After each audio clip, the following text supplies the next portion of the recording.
जगत वंदनी मर्यादा पुरुषोत्तम क्षमा के स्वरूप धैर्यवान पृथ्वी की तरह धैर्य धारण करने वाले दीनों पर दया करने वाले सूर्य की तरह प्रतिभा रखने वाले कौशल्या के हृदय दुलारे हे प्रभु शिव के पावन आयुध को दो खंडों में परिवर्तित करने वाला कौन है?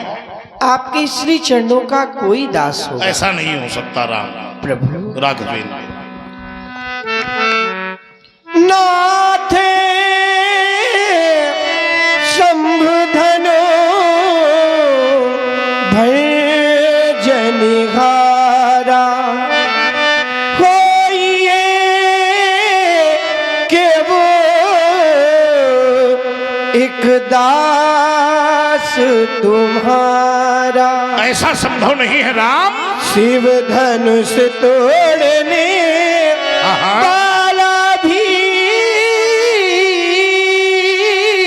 कौन है? कोई शिव प्यारा ही होगा जिसने ऐसा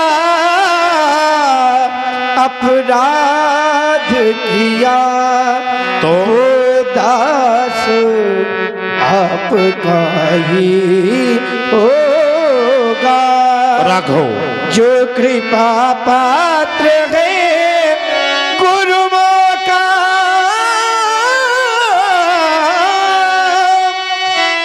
कभी किससे डर सकता है जिस पर है कृपा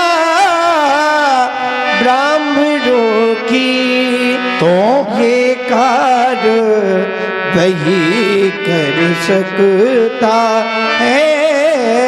तुम कहना क्या चाहते हो? आयसु का है कहिए किन का है कहिए किन मोही बार बार बिनवऊ मुनि तो। राघवेंद्र तुम्हारे वक्तव्य ने हमारे जीवन पर संशय विपिन का द्वार खोल दिया। एक और मेरे नेत्र जिस समय धनुष के खंड देख रहे हैं तो कृत्य करने वाला अपराधी का बोध करा रहा है, लेकिन जब कर्ण तुम्हारी वाणी सुन रहे हैं तो वही है कि एक दास का बोध करा रहा है। तो मैं नेत्रों की मानूं कि कानों की सुनी मानूं? नहीं नहीं, मेरी ज्ञान इंद्रियों ने कहा ठहरो भृगुराम, बोलने वाला कोई सामान्य नहीं है, बोलने वाला राम है, तो सुनने वाला भी कोई सामान्य नहीं है, वो भी राम है। और राम के लिए शास्त्रों ने वर्णन किया है कि रामौ द्वैन भासते, राम कभी दो वाणी नहीं बोलते। तुम उसे दास कहते हो। दास माने सेवा धर्म के चरमोत्कर्ष का नाम दास है। व्यास जी सेवा धर्म के 10 लक्षण हैं। 10 लक्षणों में दास सबसे सर्वोत्तम लक्षण है, सबसे उच्चतम लक्षण है। कोई सीधे ऊंचाई पर नहीं पहुंचता। अगर सचमुच वो दास है, दास बनना चाह रहा है, व्यास जी दो रामों के बीच की वार्ता है। सेवा धर्म में वो उच्चतम दास की श्रेणी का है राम के अनुसार, सीधे दास नहीं बन सकता। पहला धर्म सेवा धर्म का क्या है? क्या है? सेवक सो जो करे शिव काई अरि करिनी करिए नाई। कुछ झलक तो आ जाती है। सेवक। फिर एक बार प्रश्न हुआ रामचरितमानस में, क्या सेवक को सेवकाई ही करनी चाहिए? हाँ, क्योंकि सेवक हित साहिब सेवकाई और करे सकल सुख लोभ। कि आप लोग रामचरितमानस के सुधी पाठक बैठे हैं तो मैं प्रस्तावना भी रामचरितमानस के अंतर्गत ही दे रहा हूं।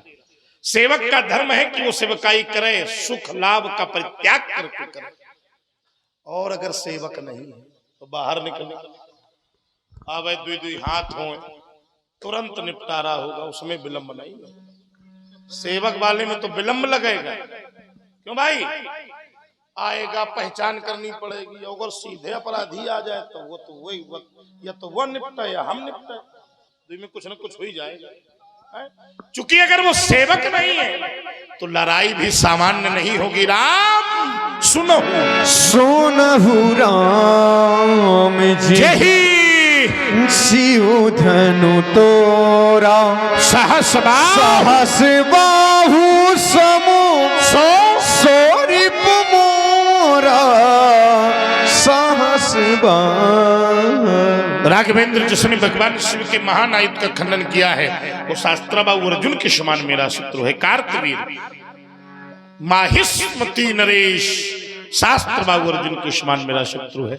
और एक बात तुमको गुप्त बता दूं, अगर वो आज मुझे नहीं मिला तो मिथिला में क्या क्या हो जाएगा इसकी किसी ने कल्पना क्या क्या हो सकता है। सो मिलेगा वो बिहाई समाजा न तुम्हारे जी है सब राजा। आपने इतना कोमल स्वर बना दिया कि राजा मारने वाले की बात तो हमारे हृदय से चल ही गई। बहुत सुंदर। सो मानी वह व्यक्ति अलग आ जाए सेवा धर्म के लक्षणों को मेरी परीक्षा की कसौटी में सिद्ध करे। ये राम उसे सेवक मानने को तैयार है। राम और अगर इतने पर भी बाहर नहीं आ रहा तो आप जितने लोग बैठे हो सब धनुष तोड़ने आए थे ना। क्यों भाई चिंता न करो, हम केवल इसलिए कह रहे हैं कि जब आप तोड़ने आए थे तो तोड़ने वाला भी कोई आपे के बीच में बैठा हो। अगर वो अलग नहीं हो रहा तो आप लोग उसे छोड़कर लोग हो जाइए। राम कह दो अगर इन दोनों क्रियाओं पर कार्य क्रियान्वित नहीं हुआ तो फरसा उठाएगा तो चलेगा।